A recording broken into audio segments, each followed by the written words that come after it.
Hello, my name is Shane Latham. This will be the fourth video clip promoting the Wisdom Spiral. It's a book I just finished writing and was going to be available tomorrow. Today's the 20th of January 2011, but a new shipment of proofs came in. I got them off to the people that needed to get them, and I also noticed a few more typos. Seems like they multiply on their own. So it's going to put us off another week to get this thing corrected. But basically, the premise that we've been going over is that God has given us opportunity, and this O stands for opportunity here. Two more books will be coming out, one about relationships and the other about influence. And that God has given us all opportunities to seize.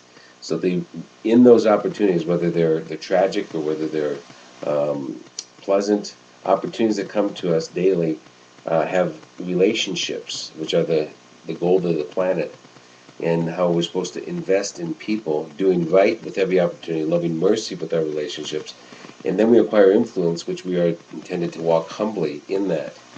And so when we acquire influence, we're supposed to spend it on the mission that God has for us, the Missio Dei, the sending of man along with God, since He has sent His Son. He sends us to make an impact in eternity. But how easy it is for us to switch it out where we love the opportunity, we use people and lift our own name. And that's where money, sex, and fame have come in to be the three lusts that imitate what we were created to enjoy. And so that's kind of the premise of the book. We're in the first chapter. I've just described how our ministry was taken off in Brazil, where we're missionaries, and I mean, all different opportunities are opening up. And then in the 3 R's subchapter, the last video clip, I read about how my wife came to me with the confession that early on in our ministry she had had an affair, and how that just was devastating. And we're getting into beauty from ashes, which is the subchapter we're going to talk about today. So it starts like this: beauty from ashes, page 14.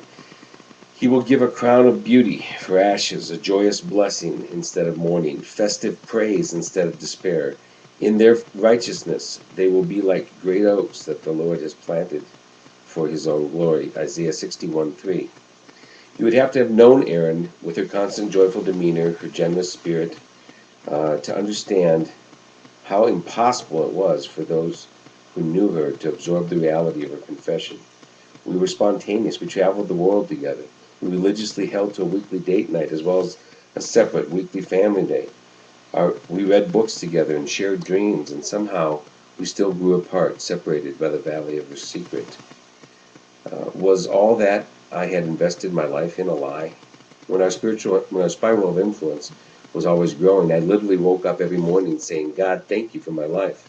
But now I felt like the naive happy elf described at the beginning of Lemony Snicket's series of unfortunate events. When we returned from Kelly's funeral, we knew exactly who we would call first. Doug was a friend and counselor who had survived a painful divorce. During our first telephone session, Doug said, "Shane, you will go through several stages: denial, anger, and forgiveness. But eventually, you will know you are being healed when you allow God to use this for good." I remember laying there on the bed, both of us sobbing with the phone between us. When Doug hung up, I said to Erin, "Put this in your mind. We will survive this, but this will never be used for good." Have you ever declared a foolish thing like that? Because this is painful for me, I refuse to allow good to come from it. If you are reading this and you have felt that same way, let me give you this hope. In the years following that proud, judgmental statement, God mercifully embarrassed what I said, as He changed our despair to praise, our mourning to joy, and in the place of ashes He made a crown of beauty.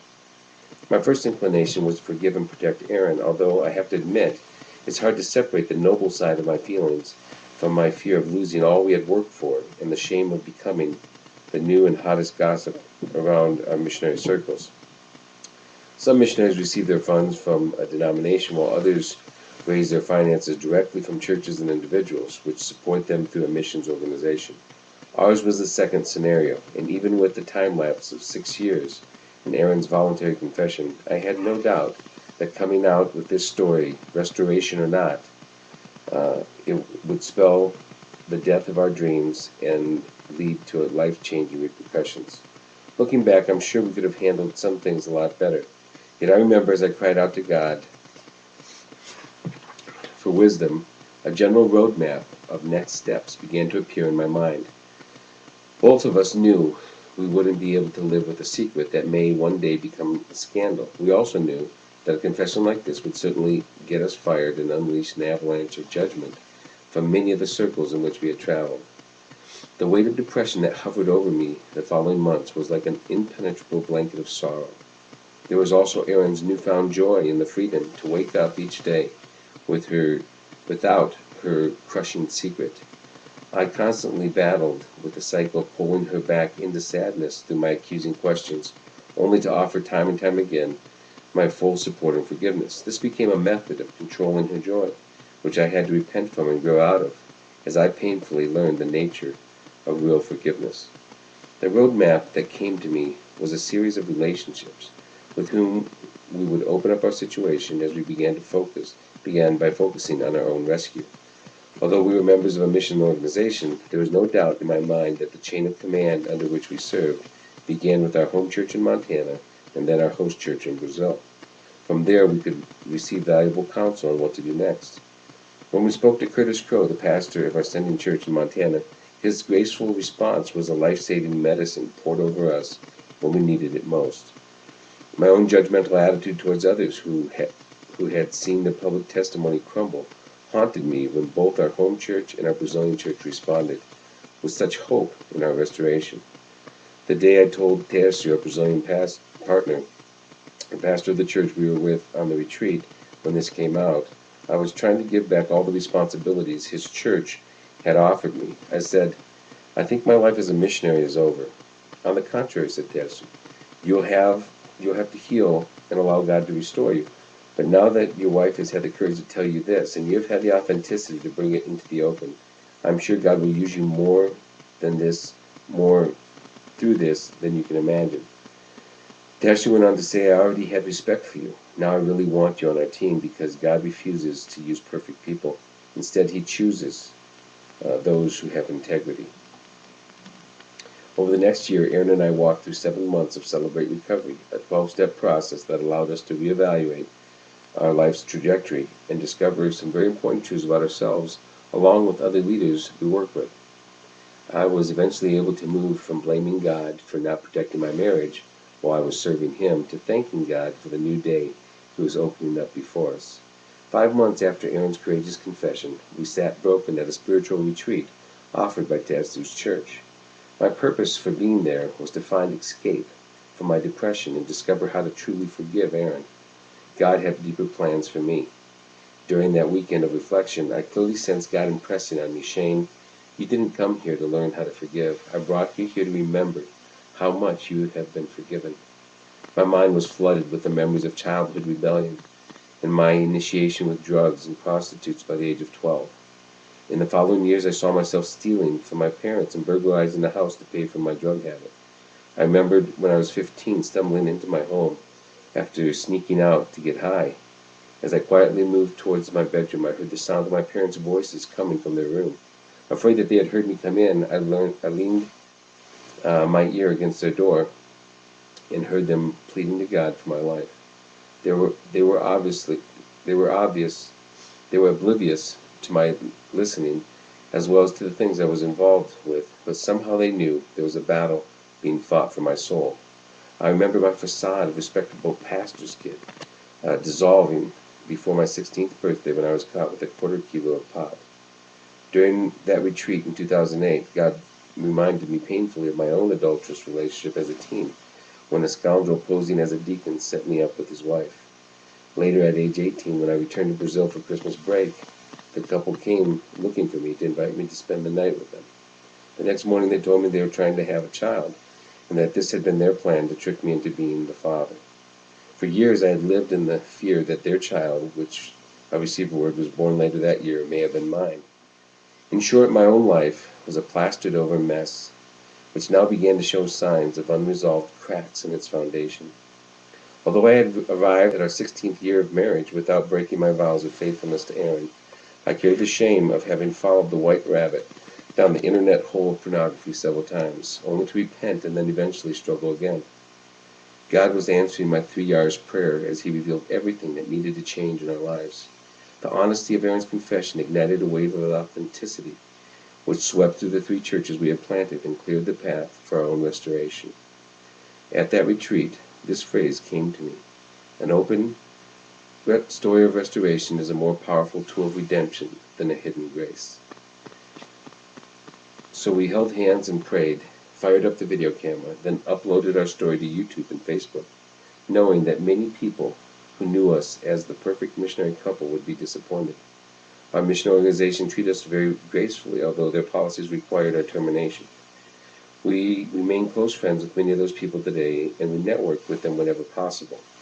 In particular, the top leadership of the mission board went out of their way to let us know how they believed in our recovery, and have since invited us to participate, when possible, as part of their training team to which we once belonged. In 2009, I returned to the United States twice to meet with churches and explain our situation so that they could decide to terminate their support for us if they believed that was necessary. We lost about 2/3 of our financial support, and soon I faced some painful questioning of my integrity for taking that year to heal before exposing Aaron to all the judgment. Some said we were an example of courage and transparency, while others said that an example needed to be made of us. Besides having been fired over the most painful chapter in our lives, during that same period our bank account was emptied by a close friend working for us. This forced us to sell our few depleted stocks during the lowest quote just to pay our bills. During the same time, a wealthy church member from a church where I volunteered as a social outreach projects coordinator decided to make a sizable investment in an underprivileged Karabatei neighborhood. The pastor told the investor that his church could receive and dispense the funds for the project as long as I was involved in the planning and vision casting.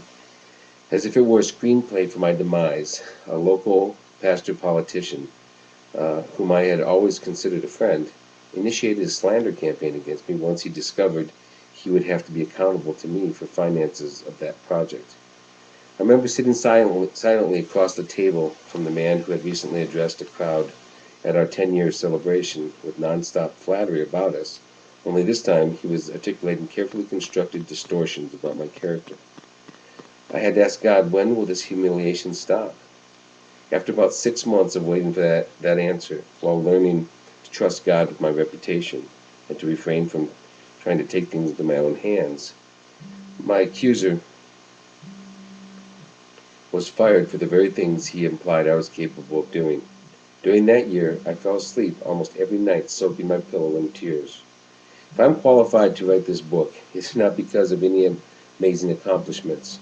My resume for writing this book has more to do with the fact that after watching our resources disappear, our marriage become painfully real, and our reputation publicly attacked, Aaron and I are still together. We still believe in a loving God and enjoy deeper communication and companionship than we had imagined possible. She lives free of the soul-crushing guilt that once had her entertaining thoughts of ending her life.